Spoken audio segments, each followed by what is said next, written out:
तमाम तर सियासी, इंतखाबी, अदालती सूरत हाल मुकम्मल तौर पर तब्दील। 18 घंटों के अंदर पाकिस्तान तहरीक इंसाफ को 2 मजीद बड़ी खुशखबरियाँ। जी हाँ, बात हो रही है इस वक्त शहर इक़्तिदार में बड़े इस्तीफे की। अगला आर्मी चीफ कौन होगा, ये सवालात भी पूछे जाने लगे हैं और पाकिस्तानी इस्टेब्लिशमेंट के यहाँ अहम तरीन मामले पर हंगामी इजलास भी तलब कर लिया गया। तफसीलात रखने जा रहे हैं जनाब आपके सामने। ताज़ा तरीन डेवलपमेंट के मुताबिक लॉन्ग मार्च और तोड़ फोड़ के 2 मुकदमात में इमरान खान और शाह महमूद कुरैशी को बरी कर दिया गया। साइफर मामले का फैसला आने के बाद ये एक और बड़ी खुशखबरी। जुडिशल मजिस्ट्रेट एहतशाम आलम ने इमरान खान और शाह महमूद कुरैशी की दरख्वास्त बरियत मंजूर कर ली और असद उमर, अली मोहम्मद खान और मुराद सईद को भी दोनों केसेस से बरी कर दिया, जबकि असद उमर और अली मोहम्मद खान ने अदालत में पेश होकर हाजिरी लगवाई। इमरान खान और दीगर के खिलाफ थाना गोलड़ा में मुकदमात दर्ज किए गए थे, लेकिन जो है वो जुडिशल मजिस्ट्रेट ने इमरान खान और शाह महमूद कुरैशी की दरख्वास्त बरियत मंजूर कर ली। एक और फैसले के नतीजे में इस्लामाबाद हाई कोर्ट की जस्टिस जो है वो समन रिफत इम्तियाज़ ने CDA के खिलाफ फैसला देते हुए पाकिस्तान तहरीक इंसाफ का ऑफिस, पाकिस्तान तहरीक इंसाफ का दफ्तर जिसे सील कर दिया गया था CDA की जानिब से, उसे फौरी तौर पर खोलने का हुक्म दे दिया। एक और बड़ी शिकस्त हुकूमत की, CDA की, CDA के बास की और CDA के बिग बास की। और जब CDA के बास का जिक्र किया जाए तो आपको अच्छी तरह से इस बात का अंदाज़ा है कि जनाब मैं वजारत दाखिला, वज़ीर दाखिला का जिक्र कर रहा हूँ। और जब मौजूदा वज़ीर दाखिला मोहसिन नकवी साहब का जिक्र किया जाए तो वाज़ह हो जाना चाहिए कि उनके बिग बास कौन है, किसके कहने के ऊपर पाकिस्तान तहरीक इंसाफ का दफ्तर बंद कर दिया गया था। लेकिन अब इस्लामाबाद हाई कोर्ट की जानिब से फौरी तौर पर पाकिस्तान तहरीक इंसाफ का दफ्तर खोलने का हुक्म जारी कर दिया गया है। और इस वक्त मुस्लिम लीग नवाज़ की और माफिया हैंडलर्स और सहूलतकारों की चीखें अरूज पर हैं। मरियम औरंगज़ेब का सोशल मीडिया सेल के ऊपर क्लिप गर्दिश में है जिसमें वो कहती हैं कि रोएं, पिटें, चीखें या चलाएं। जी हाँ, रोएं, पिटें, चीखें या चलाएं। फैसला आ चुका, पूरी दुनिया को पता चल चुका कि साइफर एक हकीकत था और इमरान खान ने साइफर के हवाले से जो मौक़िफ़ अपनाया था वो अल्हम्दुलिल्लाह 100% दुरुस्त और सच साबित हुआ। चाहे राना सनाउल्लाह जैसे लोग हों, चाहे अफनानुल्लाह जैसे लोग हों, इस किस्म का बयानिया बनाने की अब कोशिश कर रहे हैं कि साइफर केस हुकूमत की जानिब से या प्रोसिक्यूशन की जानिब से सही नहीं लड़ा गया। और अब ये भी कहा जा रहा है कि सुप्रीम कोर्ट ऑफ पाकिस्तान के अंदर इस मामले पर अपील की जाएगी। लेकिन वो क्या कहते हैं ना कि जिन्हें यहाँ शिकस्त हुई उन्हें आगे चल कर भी शिकस्त होगी, क्योंकि ये एक मामला ऐसा है जिसमें इमरान खान के बुक्स में इमरान खान के ख़िलाफ़ एक झूठा, लग़्व और बेबुनियाद केस बनाया गया और बिलाखिर चाहे 1 साल गुजर गया, आखिर में हक और सच की फतह हुई। एक और बड़ी डेवलपमेंट के नतीजे में जनाब डॉक्टर तारिक फजल चौधरी, अंजुम अकील खान और राजा खुरम शहजाद साहब ने इस्लामाबाद के इलेक्शन ट्रिब्यूनल पर अदम एतमाद का इजहार कर दिया है। शिकस्त उन्हें क्योंकि सामने दीवार पर लिखी हुई नज़र आ रही थी, हल्के खुल गए थे, फॉर्म 47 जाली साबित हो गए थे, वकील इनके भाग गए थे। इन्हें अच्छी तरह से इस बात का अंदाज़ा था कि अब इन तिलों के अंदर तेल नहीं, और एक बार फिर उसी किस्म की हरकत करते हुए जैसी हरकत खावर मानिका ने की इद्दत केस के अंदर के जिस दिन फैसला आना था उस दिन अदालत के ऊपर अदम एतमाद का इजहार कर दिया।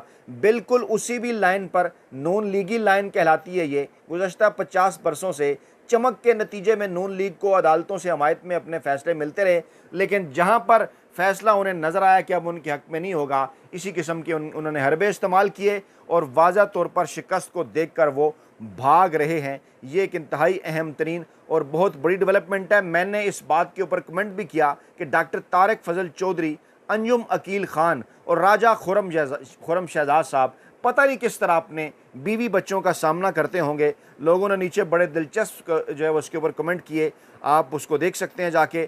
खैर, ज़्यादातर लोगों की इस हवाले से तो यही राय थी कि जनाब वो कहते हैं ना कि जो है वो फिर मामलात उसी तरह के होते हैं जिस तरह से घर के सरबराह के मामलात होते हैं। मज़ीद मैं तफसीलात के अंदर नहीं जाना चाहता। साइफर क्योंकि एक हकीकत था, मुल्क के मुंतखब वज़ीर-ए-आज़म के ख़िलाफ़ साजिश की गई, साजिश करने वालों का मुहासबा कौम का मुतालबा है और इसके साथ साथ पाकिस्तान तहरीक इंसाफ के साबिक अहम तरीन रहनुमा, नून लीग के साबिक अहम तरीन रहनुमा, पाकिस्तान के सीनियर सियासी रहनुमा जो कि गुज़श्ता तकरीबन 50 बरसों से पाकिस्तानी सियासत में हैं, उनकी इस खबर का बड़ा शोहरा है, उनके इस बयान का बड़ा शोहरा है आज सोशल मीडिया के ऊपर। जी हाँ, मैं जावेद हाशमी साहब का जिक्र कर रहा हूँ। उन्होंने कहा है कि साइफ़र के फ़ैसले से इस्टेब्लिशमेंट को शिकस्त फाश हुई है, उन्हें ये शिकस्त खुले दिल से कबूल करनी चाहिए। हालात नॉर्मलाइज़ करने के लिए आसिम मुनीर को फौरी मुस्तफ़ी हो जाना चाहिए। ये जावेद हाशमी साहब ने कहा है कि मौजूदा आर्मी चीफ साहब को हालात को नॉर्मलाइज़ करने के लिए फौरी तौर पर मुस्तफ़ी हो जाना चाहिए। सूरत हाल इस वक्त यह है कि मौजूदा आर्मी चीफ की जो मुद्दत है वो अगले बरस नवंबर तक है और अगले बरस नवंबर तक ये हुकूमत चलती हुई नज़र नहीं आ रही। इस बरस नवंबर तक भी इस हुकूमत का चलना नामुमकिन नज़र आ रहा है। ज़राए का यही दावा है कि बजट के बाद इस हुकूमत का वापस घर जाना ठहर गया है और जब यह हुकूमत घर जाएगी, मैंडेट वापस होगा या नए इलेक्शन का मामला होगा। हर दो सूरतों में इमरान खान पाकिस्तान तहरीक इंसाफ के सरबराह, पाकिस्तानी अवाम के हर दिल अजीज़ लीडर वही वज़ीर-ए-आज़म पाकिस्तान होंगे और ऐसी सूरत हाल के अंदर अगले आर्मी चीफ की जो तैनाती का मामला है, जो फ़ैसला है, वो भी उनके हाथ में होगा। चाहे तो इस्तीफ़ा आ जाए, चाहे इस्तीफ़ा ना आए, अगले साल नवंबर के महीने तक ही मामलात चलें। क्योंकि दूसरी जानिब जो कुछ लोग एक्टिव हुए थे वो यही कह रहे थे, इन बिटवीन द लाइन जिन लोगों ने कोशिश की थी पाकिस्तानी इस्टेब्लिशमेंट और इमरान खान साहब के दरमियान हालात को नॉर्मलाइज़ करने के हवाले से कोशिश उनकी यही थी। इमरान खान को पैगामात आखिरी दम तक इसी किस्म के पहुँचाए गए कि जनाब आप 1 साल सवा साल तक खामोशी इख्तियार कर लें, सब्र कर लें। मकसद क्या था कि मौजूदा चीफ जस्टिस काजी फैज़ ईसा साहब भी अपनी मुद्दत पूरी कर लें, मौजूदा आर्मी चीफ साहब भी अपनी मुद्दत पूरी कर लें, ये जो हुकूमत है इसको भी कुछ ना कुछ करने का मौका मिल जाए और उसके बाद अगले साल नवंबर के महीने में जो है वो इंतखाबात करा दिए जाएं। लेकिन इमरान खान की तरफ से वाज़ेह तौर पर इस मामले के ऊपर साफ जवाब दे दिया गया कि नेशनल मैंडेट, पाकिस्तान तहरीक इंसाफ का मैंडेट अब वो नहीं रहा, अब वो नेशनल मैंडेट है। 8 फरवरी को पाकिस्तानी कौम ने, पाकिस्तानी अवाम ने जो मैंडेट दिया वो इस वक्त नेशनल मैंडेट है और जब तक वो मैंडेट वापस नहीं हो जाता उस वक्त तक मामलात आगे किसी सूरत जो है वो नहीं बढ़ सकते। अब ऐसी सूरत हाल के अंदर के जब मामलात पॉइंट ऑफ नो रिटर्न के ऊपर, इस मामले के ऊपर इस्टेब्लिशमेंट और इमरान खान के दरमियान पहुंच चुके हैं।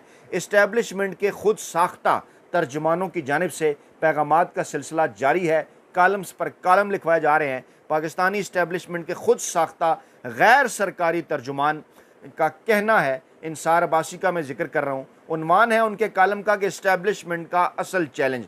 मौसूफ फरमाते हैं अगर इमरान खान बंद गली में खड़े नज़र आते हैं तो इस्टेब्लिशमेंट के लिए भी सूरत हाल कोई ज़्यादा बेहतर नहीं। बैलेंस करने की ये कोशिश करते हैं। अल्हम्दुलिल्लाह इमरान खान इस वक्त किसी किस्म की कोई बंद गली के अंदर खड़े हुए नज़र नहीं आ रहे। अवाम इमरान खान के साथ है, आइन और कानून इमरान खान के साथ है। डेफिनेटली जब इमरान खान आइन और कानून की बात करेंगे तो आइन और कानून ने इमरान खान के साथ ही खड़ा होना है। और अब जिस किस्म के फ़ैसले पाकिस्तानी अदालतों से आ रहे हैं, अगरचे अभी तक आइडियल सूरत हाल नहीं है, क्योंकि इद्दत के मामले के ऊपर एक बार फिर जो है वो केस शुरू किया जा रहा है। पहले बल्कि इसी के ऊपर बात कर लेते हैं। इद्दत नकाह केस में भी बड़ी डेवलपमेंट के नतीजे में फ़रक़ैन को नोटिस जारी कर दिए गए हैं। अदालत ने अपीलों पर 25 जून को अब दलाइल तलब किए हैं। इमरान खान और उनकी अहलिया बुशरा बीबी के ख़िलाफ़ इद्दत के दौरान निकाह केस पर अब अपीलों की समाअत जो है वो 25 जून को होने जा रही है।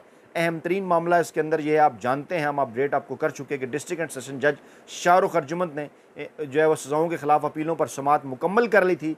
ऐन मुमकिन था, बल्कि वाज़ह दीवार पर लिखा नज़र आ रहा था कि इमरान खान और बुशरा बीबी की बरियत होनी है इन मामलों के ऊपर। लेकिन खावर मलिका के एतराज़ पर ऐन मौके के ऊपर जो ड्रामा क्रिएट किया गया उस पर वीडियो हम कर चुके हैं। शाहरुख अर्जुमंद ने केस ट्रांसफ़र के लिए chief justice Islamabad high court को ख़त लिखा था। हाई कोर्ट ने दरख्वास्त मंजूर करते हुए case additional district and session जज मोहम्मद अफजल मजोका की अदालत में पेश जो है वो मुंतकिल किया था। एक बात आप समझ लें कि इस्लामाबाद हाई कोर्ट के चीफ जस्टिस आमिर फ़ारूक साहब जो कि मुसलसल इमरान खान के ख़िलाफ़ जो है वो फ़ैसले देते रहे आइन और कानून से हट के, बाद अज़ां फिर अब जब ये मामला सैफर की सज़ा का आया तो लोगों ने कहना शुरू कर दिया कि शायद अब वो आइन और कानून के साथ डट कर खड़े हो गए हैं, लेकिन वहाँ पर मज़ीद कोई ऑप्शन ही मौजूद नहीं था। आपको याद होगा टेरियान केस के अंदर भी क्या रवैया था इनका। अब इस मामले के अंदर भी बजाय ये कि शाहरुख अर्जमन साहब को आगे से ये कहा जाता कि जनाब आप तो केस की समाअत मुकम्मल कर चुके, फ़ैसला सुनाएं, यहाँ पर ट्रांसफ़र की उनकी दरख्वास्त मंजूर कर ली गई और अब अफजल मजोका की अदालत में ये मामला मुंतकिल किया गया है। और एक मरतबा फिर एडिशनल सेशन जज अफजल मजोका ने खावर मनिका प्रोसिक्यूशन को नोटिस जारी कर दिए हैं, इमरान खान और बुशरा बीबी को नोटिस जारी कर दिए हैं कि 25 जून को अगर आप दलाइल दें, एक मरतबा फिर अब इस मामले को ये चलाना चाहते हैं। इसी तरह से इमरान खान के साथ साथ शाह महमूद की साइफर केस में बरियत हुई, लेकिन उनकी जेल से रिहाई क्यों कर अभी मुमकिन नहीं, क्योंकि 9 मई के 8 केसेस में वो गिरफ़्तार हैं। लाहौर पुलिस ने उनकी गिरफ़्तारी 25 मई को जाकर अडयाला जेल के अंदर डाली थी और उनका जिस्मानी रिमांड भी लिया था, क्योंकि उन्हें इस बात का अंदाज़ा हो गया था, नज़र आ गया क्योंकि माफिया हैंडलर और सहूलतकारों को कि अब एक एक करके इन तमाम केसेस ने फ़ारिग होना है मुकम्मल तौर पर। इसलिए जो नए केसेस हैं वो जनाब बनाए जा रहे हैं इमरान खान के ख़िलाफ़।